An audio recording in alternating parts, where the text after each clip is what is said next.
And she picked out this old like World War One type suitcase and opened it up. Yeah. And inside was all these letters from Uncle Bert. He said, if I get to the top, I'm going to put this photograph of you on the top of the mountain. And the photo I always carry with me. No photograph was found. And no photograph was found on his body either. I think You knew Bert Whedon? yes, how do you know that?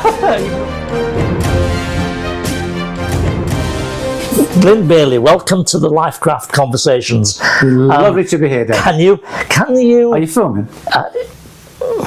That's for me to know and you to find out.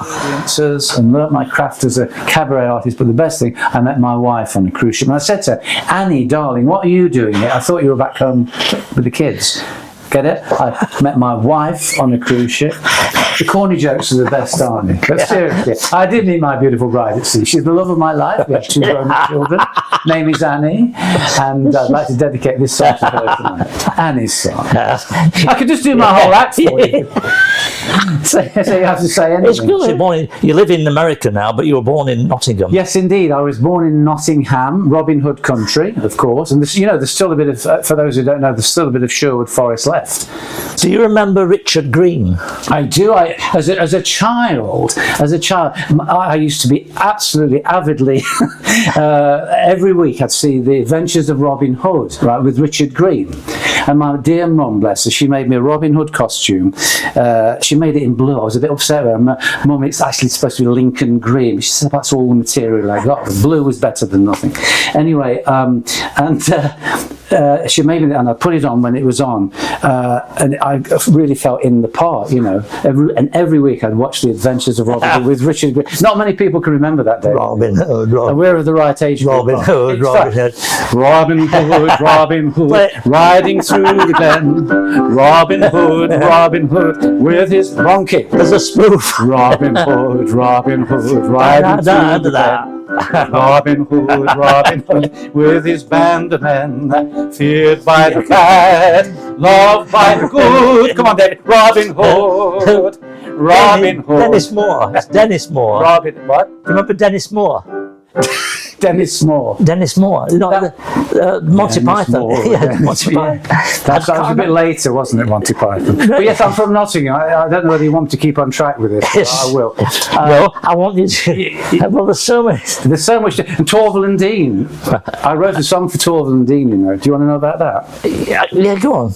Yeah, well, when I was growing up in Nottingham... Did they sing? No. Well, here's the thing. When I was growing up in Nottingham, we lived on Valley Road, which almost opposite where Jane Torville used to live. Now, her mum and dad had a newsagent shop, and my mum used to go in there to get the Nottingham Evening Post, where she got talking to Mrs. Torville. Anyway, because she said, "Oh, my son's in show business. He's doing this, that, and the other show." And of course, Jane was just rising up to be a major star, Torville and Dean. Anyway, years later, I wrote a song called Love on Ice, and I sent it to Jane, and I've still got the letter she wrote back. She said, "Oh, we love it." And my idea was to they're not singers as far as I know, but just it was about falling in love on the ice, Yeah. And my hope was that they would. It was actually when I was in Evita I wrote the song, and some very famous people tried to promote it, and it never, for various reasons I won't bore you with, but it didn't happen. But it was a wonderful thing, and I look back very fondly, and that was Love on Ice now and forever. Very, very bubblegum, but it was a nice thing anyway. So you were born in Nottingham, home of D.H. Lawrence, of course. Correct. Yes. Well, that's the other big thing. A huge thing for you. Absolutely. Well, where do I start with that? Did you live in his street? No, but not far away, because he was born in Eastwood. Yeah. Son of a miner. And I was born in Forest Fields, which, as the crow flies, about, I don't know, maybe 5-6 miles away, whatever.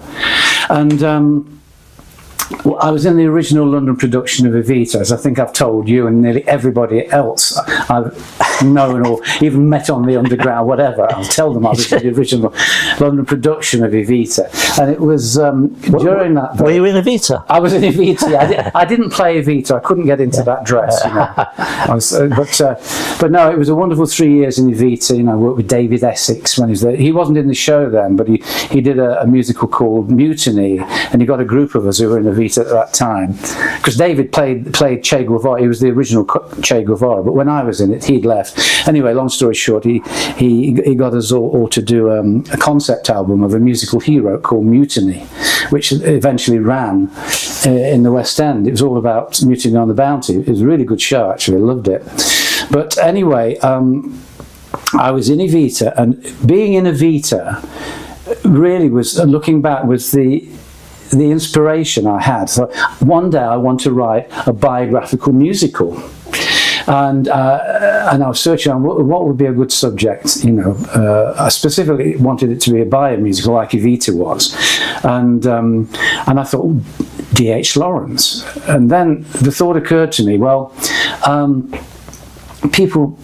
They kind of know who D.H. Lawrence is. A lot of people get him confused with Lawrence of Arabia. I said, no, that's the guy that rode camels in the desert. This is the guy that wrote books like Lady Chatterley's Lover. But anyway, I thought, well, Evita wasn't that well known before the musical. Not many people knew who Evita was unless they'd studied, you know, Argentinian politics. So I thought, this will not deter me. So that's basically, in answer to your question, what got me started. I thought, I was born in Nottingham. I knew a lot about his upbringing. I had a similar upbringing, not the same. I had very, very loving parents, couldn't want for better parents.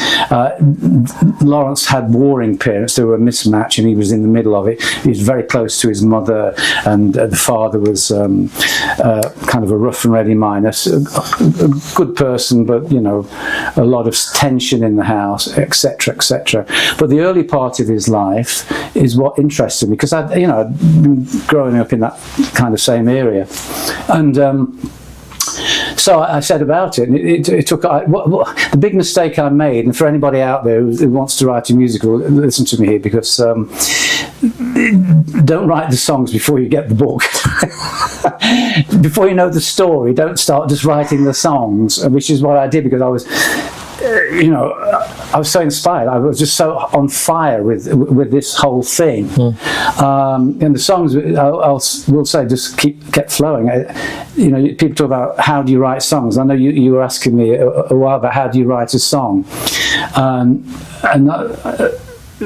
there's various ways of approaching it, but sometimes inspiration comes into it. You just put your hands on the keys, so, and you get a chord progression, and all of a sudden a melody will come over the top of that, and it's really arbitrary. I don't usually sit down and say I'm going to play that chord, and that chord, and see what happens. It's just where my hands take me. So that, in answer to the question, is how I write a song. But anyway, back to the Lawrence musical. The songs just kept flowing, but then we realised that it would be great as a concert with just song out, but we didn't have a book, a spine to hold the whole thing. So that's where I really had to learn how to write the book of a musical, and it was a long process.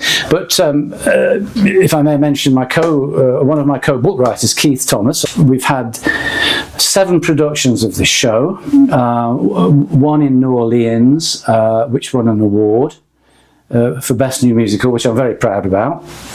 And we had it in the West End at the Bridewell Theatre, and several other productions over the years. But now we're at a point where we're hoping it's coming back to London, actually. Can't say too much, but we have the interest of a Broadway producer. I haven't even told you this, have I? But we're hoping that next year will bring it to London for a much, much longer run. It's had several titles over the years, and we have now settled on Scandalous. And it was called Scandalous at the beginning. We changed it for various reasons, and it was Lawrence the Musical, Censored. We have all sorts of titles, but we've come back to Scandalous because we feel that sums up the story best. Because D.H. Lawrence was someone who, for the time, was involved in a lot of scandal. He ran away with his professor's wife, Frieda von Richthofen, but they lived a very kind of bohemian life. So, and of course, the content of many of his novels were very sexual. He was not a pornographer, and you know that he called Jane Eyre pornography. His definition of pornography, Lawrence, was Jane Eyre, and he said the reason is because in order for Jane to get it on with Mr. Rochester had to lose the use of his arm, and he said that in Jane Eyre, in her incarnation, she couldn't get a full man. She could only get a man who had given away part of his mobility. And he was Lawrence was obsessed, as you know from Lady Chatterley, he was obsessed with industry, the connection between industry and mobility, as in Clifford in his wheelchair. Absolutely, yes.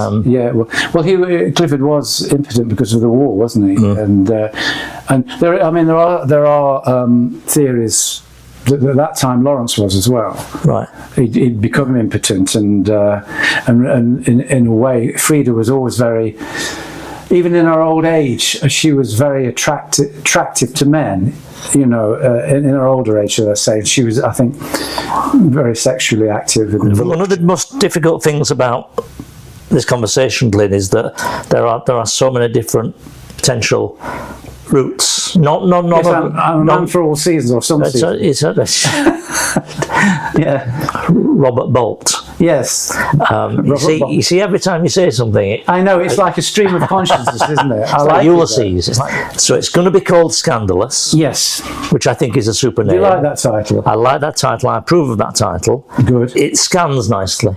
It's Scandalous nicely, isn't it? Yeah, and you've got a song, of course, in there, which I happen Scandalous. to have heard. Yeah. That's it. Give us a chord. Tell me. Scandalous. They called me Scandalous, and the name of D.H. Lawrence isn't welcome anymore. Scandalous, they all cried scandalous. No welcome mat for that spoiled brat is laid at Eastwood's door. I would never have characterised Lawrence as being he's not a barrel full of jokes, is it? I'm glad you brought that up. You're asking all the right questions. That's great. I mean, one of the problems, if you like, we've had. How do we make Lawrence and Frieda likeable? Now, when I was researching this, I had the privilege of meeting Lawrence's niece, Peggy Needham, who has since passed away, but a lot of his family still live in Eastwood, or did live in Eastwood. Yeah. And I had the most amazing afternoon with her. And she picked out this old like World War I type suitcase and opened it up. Yeah. And inside was all these letters from Uncle Bert, because his name was David Herbert Lawrence, and they called him Bertie. Yeah. And she said, when Uncle Bertie used to come home from his travels, he used to come up and he'd make us laugh and laugh. We'd play charades, all this right. And he'd tell us stories and he'd do impersonations, and we were laughing. And I thought, this is a side of Lawrence that often the public don't get, because you've got this very, as you say, this very kind of severe type of look, not much fun, but evidently. And I've tried to sow over the years that side of him into the musical, because a lot of people have said, not a lot. We know we have to make our lead characters likable, or at least you have to be on their side. So hopefully we've achieved that now. But yeah, so he definitely did have another side to him, which interesting. But he is not like your laugh a minute type of character. Not really, is it? It don't look a laugh a minute. No, and he was. I think they had. It's curious because the more you learn about, he's one of those people that it's all or nothing. So it was very extremes, and I think that's hard for audiences to take in, and you know, I mean, we in relationships we all know we can say things we don't mean. You know, you have days when everything's wrong, but then you make up quickly, and they were like that. Yeah, they make up very quickly, and they were soulmates, and we hopefully we see that, because at the very end of the show, David, this is one of the things that really gratified me. Every time we've done this show, in the death scene of Lawrence, and death scenes are hard to pull off in musicals because they can really be downers. But he was very young, wasn't he? He was about 40 or something. He was 44. Right. Very, very young. Can you imagine what he would have produced? Like Mozart, isn't it? What would have Mozart done if he'd have lived another 50 years? But excuse me. But at the end, it has this very, very heartfelt, and it's one. I'm very proud of the music I've written for the ending, because I feel it's some of the best music in the show. But you do see this incredible bond that they really did have at the end of the day, sorry, but the point I wanted to make was, every time we've done it, audience has been crying, which it makes me cry to think about it. But that's very gratifying. You want them to be moved for the characters there. Yeah. It takes them a long time to get to that point, but at the end of the journey, they do see that there's redemption in these two characters. In the very first incarnation of it that I saw, you had a ballad. "Country of My Heart" was the love ballad. Is that? Well, it wasn't a love ballad. It was. You want to sing? Yeah, just a little bit. Yeah.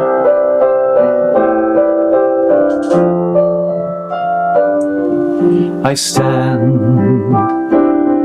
looking out across the meadows where my childhood days were spent.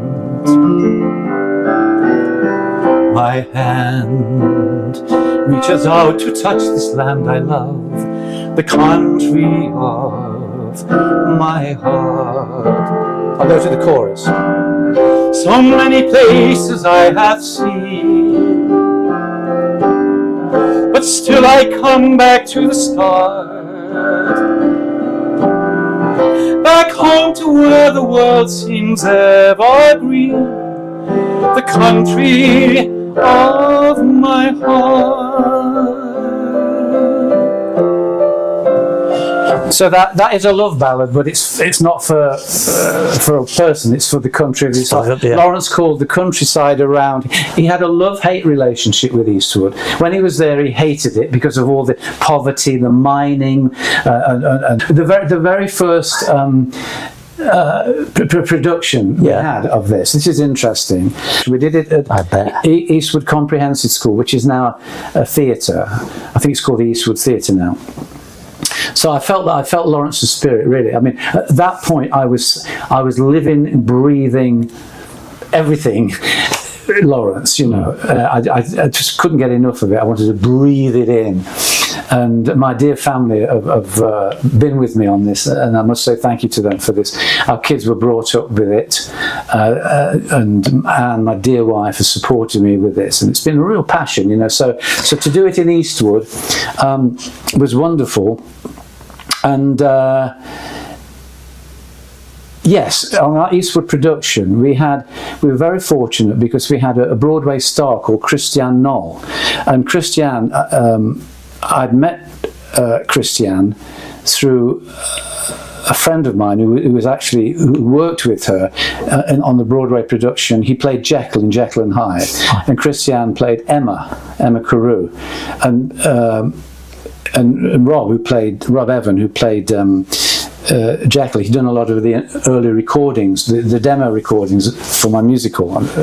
Very, very kind of him. He did them all for me, and that's how I got to know Christiane. And she came over. She just happened to be free between shows, and we flew her over. And she played Frida, and she was absolutely incredible. And then a gentleman, a West End singer called Garth Bardsley. He played Lawrence, and he was great as well. And that was the very first production. To do it in Eastwood. And it got a great reception. The lead actor, it's very hard to cast him, isn't it? Because you want him to be likeable, but at the same time representative of Lawrence. Well, this is very hard. I mean, I have to give kudos to to one of our Lawrences who starred in the New Orleans production, and then he came over to do it in the West End for the limited run that we had at the Bridewell Theatre, which is like an off West End theatre. Yeah. His name is Bart Chateau, his Broadway name, and even though he's an American, he nailed the accent really well. Did he? Yes. Not in a not in a comic way. No, he got the northern. I had to help him a little bit to get because a lot of people, when they think of the Nottingham accent, they'll go Yorkshire, and think that's not. It is different. Americans doing. I mean, Yorkshire, I'm Nottingham. Americans doing Yorkshire accents is. I'm thinking Anne Hathaway. Yes. Do you remember when she... Oh, yes. In One Day. Do you remember One Day? It's all about a Yorkshire girl. And they chose Anne Hathaway to play that part. And she had a lot of voice coaching, but no amount of voice coaching. Yeah. It will get you to a proper Leeds accent. No, it's very hard. I would find it hard. No, I won't find it hard. You're from Leeds. I wouldn't find it hard at all. But no. But it is interesting. But Bart. My dad was a miner, Oh, really? Yeah, he was a proper. He wasn't D.H. Lawrence. Your dad wasn't D.H. Lawrence. No, he was a proper Walter Morel character. My dad. Oh my God. Yeah, very much so. I get it. I get the whole thing there. Well, would you say your dad was like? Walter, I mean, it wasn't just violent. No, it wasn't violent. I don't think it was a caricature of coming home and beating the wife up every time. It wasn't that. No, it was. But it was more verbal. He wasn't. It was very frustrating. Mr. Morel in Sons and Lovers. Correct. Well, she was a want-to-be teacher. I think John Worthing, who, by the way, was emeritus professor of D.H. Lawrence studies at Nottingham University, we became very friendly with him. He's helped me so much.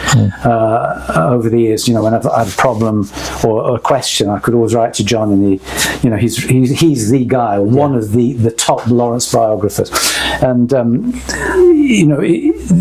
idea that Walter was just coming home totally. I think it was he was not understood.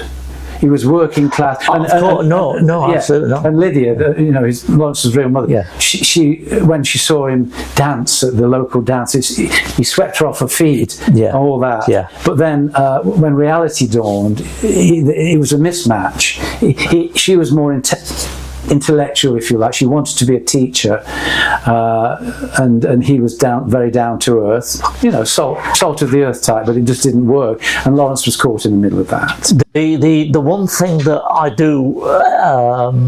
I did see in my parents was that, and it's like the Lawrence and or Walter Morel and whatever, is that the mining community had a very strong sense of humour.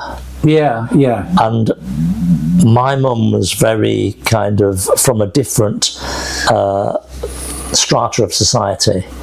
Still working class, but very, very urban, non-mining, and she didn't have much of a sense of humour. And that kind of things that my dad found funny weren't funny at all to my mother. That's right. Well, isn't that? It's very similar. It's like swearing. You see, the miners used to swear, and with Walter Morel and all of them. Stop thee and thouing. Yeah, all that. And what's his name? The Chatterley lover, Connie and Mellors. Mellors was a swearer. Yeah, down to earth and fucking and this, that, and the other. And the whole thing. I've got a D.H. Lawrence letter, all those words, an original letter by D.H. Lawrence. Really? Do you want to know the story about that? Yeah, go on. Well, we're living in New York. My wife Anne and I, and it was fairly near the beginning of this whole process. And Anne, bless her, she went to Sotheby's because she found out they were doing an auction of a D.H. Lawrence letter written to one of the Huxleys. And we've still got it in his hand. And he mentions all the swear words. I wonder how this will work out using this, that, and the other word. And it's 2 pages. Anyway, there was loads of people there and started bidding. Hand kept going off. She bought it. Did she really? Yeah. I didn't tell you for how much. You still got it? Still got it. Wow. So is it in a frame? No, it's not. It's between 2 pieces of proper paper that you know, to keep it. So I make sure the kids know where that is. If we pop off, then it's a little investment for them. I mean, we may sell it one day. I don't know, but it's lovely to have, to feel that his hand is DNA. It's extraordinary. Yeah, it's very powerful. That spiritual connection. Isn't it really is. You know, and that was at the time, and I still am obsessed with it to a degree, but it's calmed down a bit. You know, I've done other projects, but to feel that thing. But anyway, going back to the actor, how do you get the actor? Alan Bates in Women in Love. Do you remember? Because when I was this week, when I knew we were going to be talking, I rewatched the Ken Russell movie. Oh yes, brilliant. It's extraordinary. That was a really important. I'd just started doing Lawrence at school, and we all went to Sons see. and Lovers, did you do? I did Sons and Lovers at what was then O level in those days, yes, and then Women in Love and the Rainbow at A level, and then at university. Yeah. But going to that movie in 1972, I think it was. That was a scandalous movie at the time. Oh my gosh! Yeah. I went to Southampton University, and of course Ken Russell came from Southampton. Oh, I didn't know that. So everything is interconnected, which I find really interesting. Yes. Ken Russell, of course, had this thing with Glenda Jackson. Well, not a thing, but you know, she was in the Music Lovers. The Music Lovers, yeah. Yeah. The Tchaikovsky. Yeah. That's right. But the movie Women in Love, I watched it again, and it surprised me how hammy the acting was. It's how good. No, how hammy. It's quite of like, it's very 1970s. Well, it was very, I mean, a brilliant director, isn't it? But it was of a certain genre, wasn't it? Yes, it was. Which is hard to kind of. It's a fantastic movie. It still is a great movie. But where is this going? Alan Bates plays Rupert Birkin. Yes. You know Ursula's love interest. Is it Rupert Birkin? No, I think it's Birkin. Gerald Critch and Gerald Critch and anyway, doesn't matter. Yeah, I'm struggling myself here. Alan Bates. Yeah. So where this is going is Alan Bates is, to my mind, a really good D.H. Lawrence-ish character. He's a bit more fat in face, and he doesn't look like he's got that TB gauntness, but he does all the kind of, you know, the and thou stuff. And that's right. Yeah, he's very well. He was from Derbyshire, wasn't he? Yes, he's authentic, is what I'm trying to say. Authentic, yeah. Oliver Reed, who does the Critch guy, Gerald Critch, He's very versatile in his own kind of that pseudo drunken way, but on and off. What a character! What amazing! That cast was unbelievable, though. Yeah, that cast was amazing. Of course, Glenda has passed away recently. Yes, yeah. She became an MP. I know, amazing. One film. Priest of Love, and did you ever see that? Well, Priest of Love is what Lawrence called himself. Yeah. And the title of a very, very good biography by Harry Moore, I think. Correct, that's right. Well, I used that Harry Moore, but that for a long time was the standard go-to work for Lawrence. And then, of course, there's many, including the whole encyclopedia, or there's a 3-volume of Lawrence from birth to death. You know, there's so many books been written on Lawrence. Massive. A really good one by. Do you know who Anthony Burgess was? Yeah. He wrote a good one. I threw loads of my books away, so I don't have it. But he wrote a really good interpretation and biography of Lawrence, and he was very much of the same. I think did Anthony Burgess come from Nottingham? I'm not sure. No, Manchester. He came from Manchester. Right. But he was very much of that mentality. Yeah. Well, I mean, I've got like two whole shelves full of Lawrence books. I mean, it's like it just goes on and on, doesn't it? But I remember John Word. You know, he said, "You've read all my books now." He said, "Just put all the facts down and go and write the story." Yeah. You know, because there is always a danger. I mean, if you that's something I had to learn. You know, you don't always have to be exactly. You can't make big whopping lies up, obviously, but you can bend chronology a little bit. Ian McKellen brilliantly played D.H. Lawrence, and that was really what got him well known. His first breakthrough film, right? And he was brilliant. Yeah, and he looks the part. Oh, yeah, incredible. Yeah, and he's got that Lawrence acerbicness, you know, and that quick temper thing. Yeah, that's a good description of him, actually. Yeah, it's very acerbic. I mean, we have a scene in the second half where the first half of the show, you may remember, I don't know, but it ends with the burning of the rainbow, because this is historically correct. Over 1,000 copies of the Rainbow were burnt in front of the Royal Exchange by the public hangman. So they were trying to send a message. And subtle. It's very subtle, yeah. So you see Lawrence collapsing to his knees and Frida coming on and consoling him. And anyway, the second half opens up in Cornwall, because they escaped to Cornwall.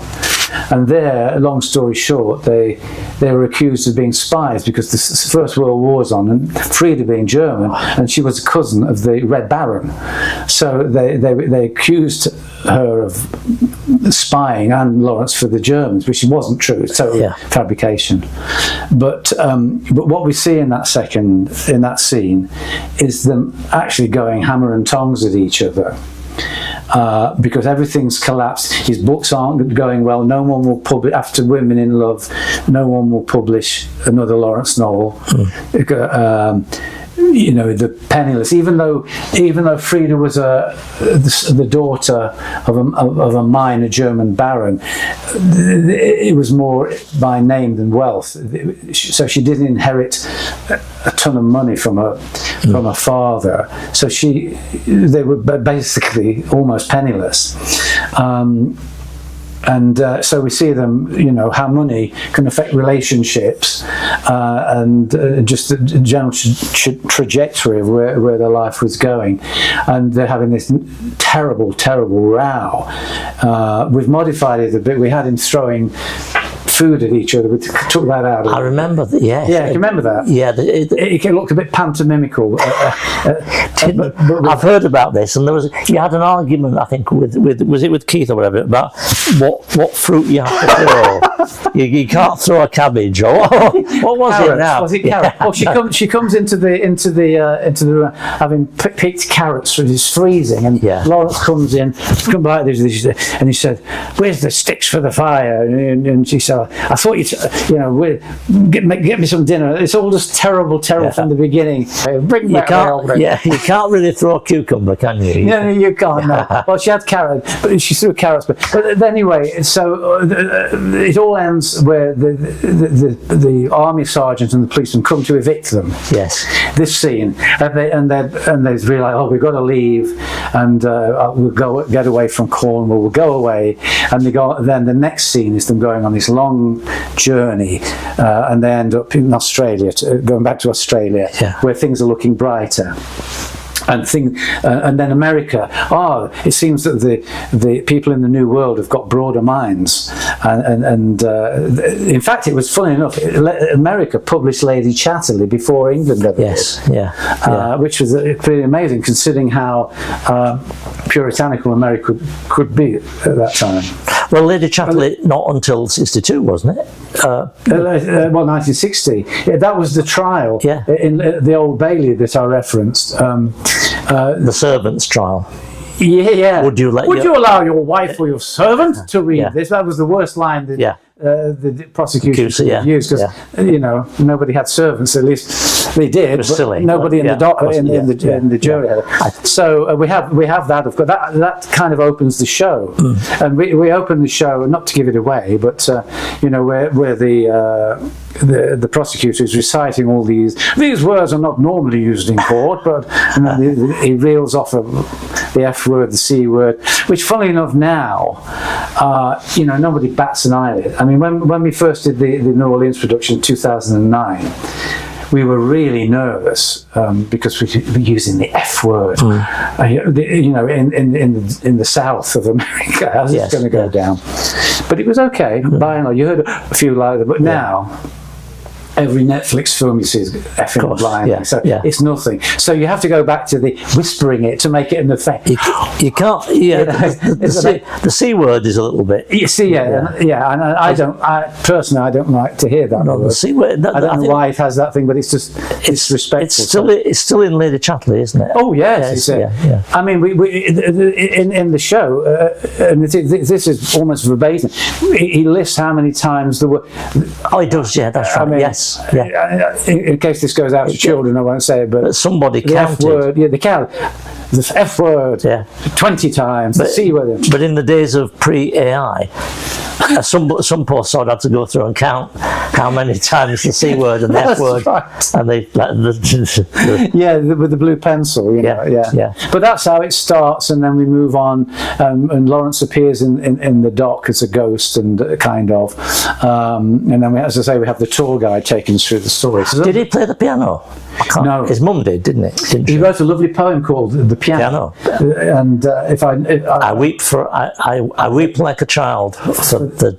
Yes, I weep like a child for the past. For the past. Yeah. It's about the little boy. Surprised myself there. Yeah, that's good. Sitting by the piano, and his mother's under the piano. Under the piano. Yeah, that's probably his best poem. Well, I love it. I mean, I like Snake. Do you remember Snake? Yeah, the snake. Yes, that's the snake came to my water trough, and how mean he was. Yeah, it throws a rock at him, doesn't it? A rock at him. Yeah. I love that one. So that's I was very upset because as an ethical vegan, I don't like to see even snakes being attacked by an irate D.H. Lawrence. But no, he only threw a rock at it. I mean, he didn't chop its head off. No. But he felt very mad about it. He kicked his dog once as well. Did he? Yeah, he wrote about that. But what was I going to say there? I don't know. I mean, I'm a member of the D.H. Lawrence Society, and they're all wonderful people, and many of them, like John Worthing, Dr. Catherine Brown. I must give her a mention. She asked us a few years ago to present a concert version of this at the International D.H. Lawrence Festival, which is held every year. Yeah. And it was very lovely because we had Lawrentians, as we call ourselves, coming from all over the world to London, and we presented two shows, Lawrence the Writer and Lawrence the Lover, on separate nights. One was in a church and one was in a hotel, and it was lovely to give it some international exposure. Wow. And Catherine was the organizer of that. She's a professor of English at the New College, in London. All right. Yeah. You see, the reason I wanted you in front of the piano was because years ago I saw George Martin, who you will know. Well, he went to the same college as me. Did he? Guildhall School of Music and Drama. Not at the same time. He was before me. Wow. Yeah. Isn't that amazing? Yeah, amazing. I once saw him do a thing to camera, and he was sitting like you are now in front of a gigantic, it wasn't a Steinway, it was a Bosendorfer piano. I've looked for it on YouTube and it's not there. And he was such a wonderful, talented, extraordinary guy. And he did this thing where, this was before podcasts, and he was just chatty about this song and that song by the Beatles.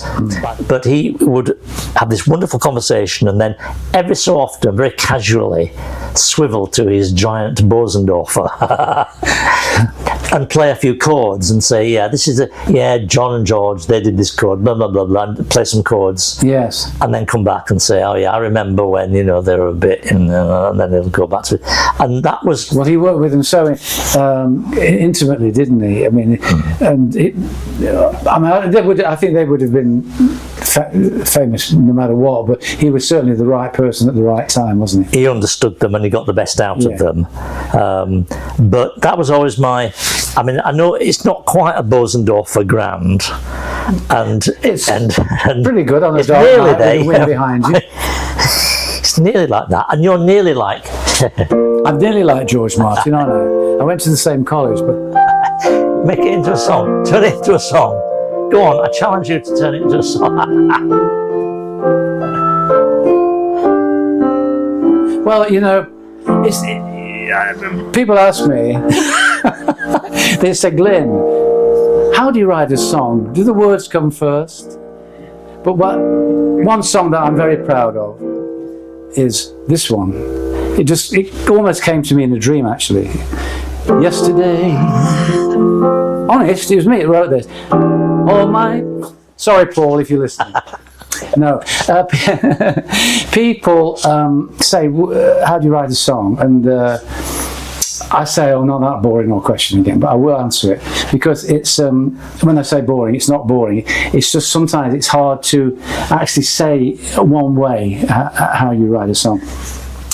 I used to say, when people ask me, well, I get the melody first, and then the words come from that. And that's probably how I did start. You know, you just kind of, like you were doing a minute ago, just a chord progression, and then a phrase.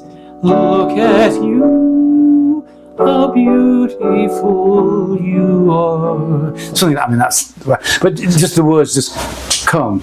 But now, especially with writing musicals, as I do more, you have to work to a different kind of a format, don't you? Because you with a song, mostly, as you know, David, a song in a musical is not just an isolated song. It has to move you, usually, not always, but move you from A to B.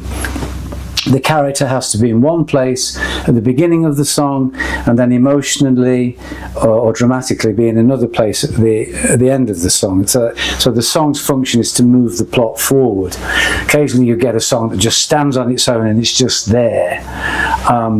But by and large, it's not that, it's to move the thing. So you're working to a different thing. So sometimes the lyric has to come first in that, so that you know what you want to say to move that forward. So after that, this opportunity to do a world cruise came out of the blue. And I thought, oh, I'll have a break from musical theatre and I'll come back refreshed. You know, to musical theatre, refresh, it'd be a break.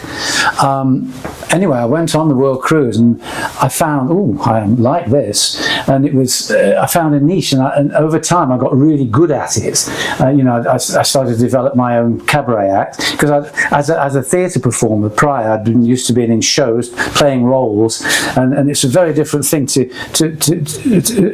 the way you approach an audience. It's eyeball in the cabaret stage, whereas, you know, the theatre, of course, is a little bit, most theatre anyway, bolder and brassier, looking out into this big black space. Whereas to connect in cabaret, you've really got to, you know, get close to people, as it were. So anyway, I found I got really good at that, and they kept asking me back for 17 years. So I was a headline entertainer, a piano vocalist, you know, with my own room, and then I became a cruise director. And we suddenly thought, maybe there's a business here. So we were living in New York at the time in 1996, and we said, let's form a business. So we did Cruise Artists International, and Anne's a very good businesswoman, so she's got a business background. She owned a travel agency and a jewellery shop and various business, and she comes from a business family, so she's very good on the business side, and I handle more the creative side. So so we formed Cruise Arts, and then over the years we did, you know, a lot of stuff for shows on ships and booking acts and everything, and then I still kept writing, you know, my musicals and writing songs, and yeah, but no. So a cruise ship friend of ours, who was also in the cruise ship business, he said to me, oh, recently I've got to know Catherine Jenkins' agent or manager, and so I said, oh, I've written a song, a Welsh song, and can you present it to the manager? And he did, and the manager loved it, and he played it to Catherine, and she loved it. She used the song at her homecoming concert in Swansea at Christmas in 2023, and she opened the show with it, and we had Michael Sheen in the middle of it. He came on and the audience went, oh, when he walked out, they didn't expect it, and he did the spoken bit of the song, and then Catherine sang it at the Llangollen Eisteddfod. What it was, I'm partly Welsh on my mother's side. I'm very, very proud of that Welsh side. I've had this feeling for Wales all my life. I used to, as a younger person, I used to go rock climbing in Wales, and you know, every month almost I'd be going out to North Wales to climb various paths rock climbing, and I always felt this affinity, not just because of my family background with Wales, but just some almost a spiritual thing. I don't know what it is really about North Wales, and I always had this thing for it. And I just wrote this song one day. I thought, I'm going to write a Welsh song. It was called When I Come Home to Wales. We've changed the title now to When You Come Home to Wales. I still love the mountains and do walk whenever I can. But I know what you're going to ask me about Everest. I had like a midlife crisis. You know, we all have a midlife crisis, don't we? Not for any particular reason. There was no sort of, oh, you know, I'm miserable, I've got to go out. And it wasn't that. It just I felt I had to do something for myself, you know, like prove something to myself. And so I decided to try and get to base camp on Everest. Yeah. And I had have a friend in New Orleans who has actually summited Everest, the only woman to do so in Louisiana. And she's an avid climber, and she's done all the 7 summits. Anyway, I told her I was going to go to base camp, and she says, oh, I'll come with you. I thought, she's great, I'll have Monica, her name's Monica Colozzi, I'll have her come with me, and I'll experience it. Now, it was a wonderful experience. You know, you fly into Kathmandu, stay the night, and then fly on a little plane to the foot of Everest. I made it to a place called Namche Bazaar, and anyone who's been, I mean, you still get a wonderful I mean, the mountains in the Himalayas, what blows your mind is they're so much bigger than anywhere else you can imagine. Like you go to the Alps, and they're massive big mountains, but then you go to the Himalaya, and it's just towering, it's vast, and it is all totally awe-inspiring. So I get to Namche Bazaar. By this time, I'm feeling deathly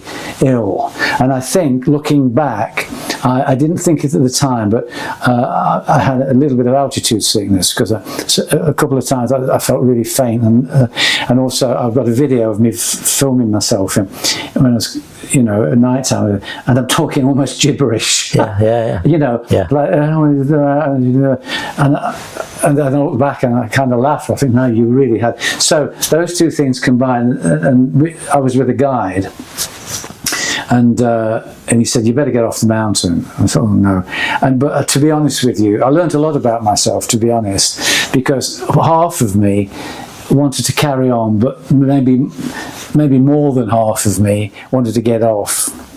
I didn't want to do this at all costs, because I thought if I get worse and worse, and the higher you go, there's less likelihood of being rescued. So I decided to get off while the going was good. But Monica, my friend, and her guide, she always climbs with a guide, a Swiss guide, and they went on. For her, going to base camp was not a big deal, because she'd done it before on the Tibetan side of the mountain. So I went off, and of course, being the drama, I always like a bit of drama, so I had to get rescued by helicopter. So this helicopter flew in. I thought, oh dear me, and it landed on the mountain, and I crawled into it. But what the good thing, you know, there's always something good that comes out of a disappointment. And there was this little old Sherpa lady, and this son ran up to me, and he spoke English. She spoke not a word of English, and I just, apart from Namaste, I spoke not a word of Tibetan. Nepalese. And he said, oh, my mother needs to go to Kathmandu, she has to have an operation on her leg, can she come in the helicopter? He said, I said, of course, and I take it off. So I was able to take this. She was an old lady. I spent the whole trip down like doing this. No words, namaste. So, but then I went to the hospital there, and they confirmed that I got some kind of food poisoning, not food poisoning, but bug from whatever. And so, but I was off the mountain and safe, you know. After a few days, I felt a lot better. But you've written musicals. Yeah, about... this is it. So, and another good thing that came out of this was it inspired me to write a musical on George Mallory, who mountaineers will know this. He was an adventurer who tried to summit Everest in the 1920s 3 times, and he died on the third attempt. And in 1999, I think it was. I always get that date confused. I think it was 1999. His body was found, almost perfectly preserved body, on Everest, about 1,000 foot from this summit. He died. He fell, and his hands literally gripping into the shale of the rock, and his back is exposed, and it's like marble. You can see pictures of this. You can't see his face, although I believe one of the mountaineers who found him did see some part of his face and said it was almost perfectly preserved. But on the photographs that were published, and I don't know whether they actually even took a photo of his face. It might have been a bit inappropriate, but his back and his leg, he broke his leg on the fall, and he's got his good leg covering his bad leg, or the other way around. I forget which way it is, but he obviously had a terrible fall, one way or the other, and. You know, it's very, very sad, because he promised his wife, Ruth, who was very supportive. It's an incredible love story. You know, how he was a teacher, and he'd been to Cambridge. He was a teacher, but he survived the First World War. He was, you know, at the front line, came back, survived all that when most of his climbing friends had died, perished, but he couldn't. There's this spirit in him that couldn't, even though part of him wanted to settle down and just lead a normal life, you know, family man, be a teacher, and do all those things. He had this push to do something as big as climbing ever, because no one had climbed it before. And the conflict of the story is that tension between that pull and not taking that challenge, which is, it may not be in of itself some big dramatic thing, but it is, because we all face those kind of things, don't we? You've turned this into a musical, is that correct? Yeah, full-blown musical, and we're hoping it's going to be premiered in New Orleans again at some point. What's it called? It's called Mountain of Dreams. And what fascinated me about the story, apart from just the climbing of it, I must give a shout to his climbing partner. In fact, everyone on the expedition, but he climbed with his climbing partner, Sandy Irvine, and Sandy perished as well. And he was carrying the camera. And I must mention, because this is very, if you like, a very lovely romantic part of it. He promised his wife Ruth that if he, on the third attempt, said, if I don't make it, I promise you I will never go back. I'm going to give this dream up and behave myself, as it were. But then he said, if I get to the top, I'm going to put this photograph of you on the top of the mountain. The photo I always carry with me. It's a beautiful photo. It's almost pre-Raphaelite of her. And when Hillary climbed the mountain, no photograph was found, and no photograph was found on his body either. So the mystery has always been: did he find? Has the wind blown it away? Yeah. And his daughter, when interviewed, his daughter, he had 2 daughters and a son. The son emigrated to South Africa. I think he's still alive, the son. If he is, he's very old. But his son, his Mallory's grandson, somebody said, I've got unfinished business. and his grandson actually ended up climbing Everest for his father's. That's really strong, isn't it? Powerful. Yes. He said, I've got some unfinished business to do, and climbed it. So anyway, so we don't know whether that photograph, because it wasn't found on his body, because they went through all his... We like a mystery, don't we? Yeah, we like a mystery.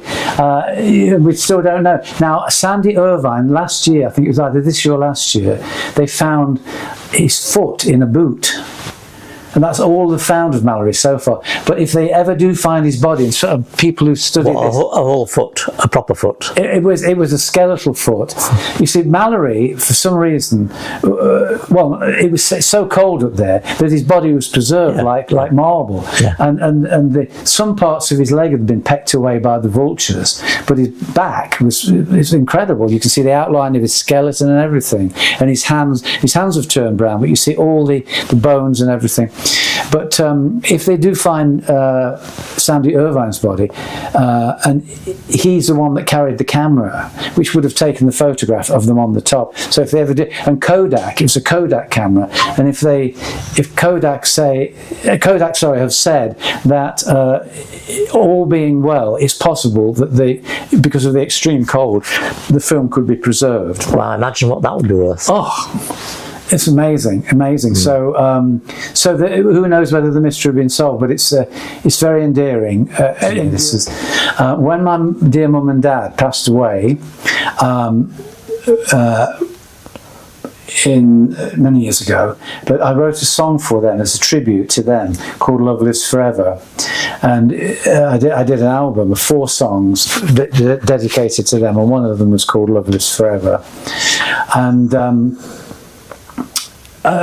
It's been so nice for me because it's been like a little ministry, if you like. I don't mean that necessarily in a religious sense, but in a spiritual sense, a ministry to help other people, because it was very cathartic for me writing it to help me get over, because I was very close to my mum and dad, and as most people hopefully are. It was a terrible loss for me.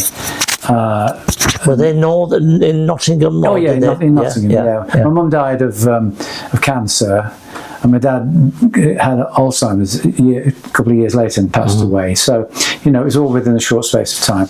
And so I wrote this album, and initially I just gave it to friends and family who knew my mum and dad, and then people who I knew experienced a loss, and I thought, I'll give this to them. It'll help them. And I ended up, I've sung it so many times in churches, yes, on television in New Orleans and stuff.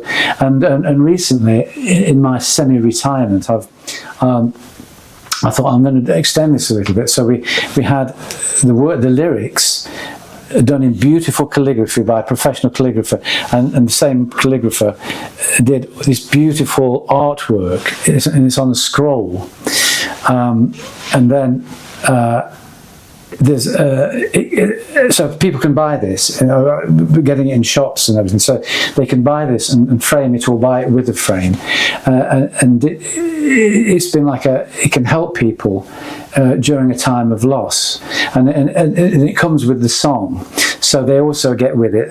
Give me a few bars of just a few bars.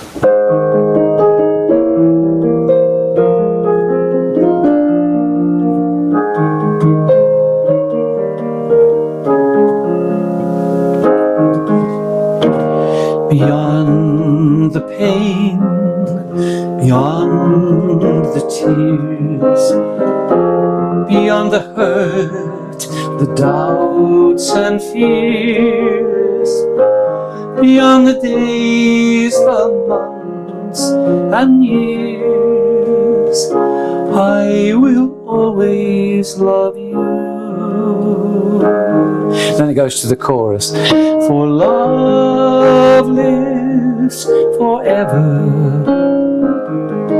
though we're apart, and nothing can sever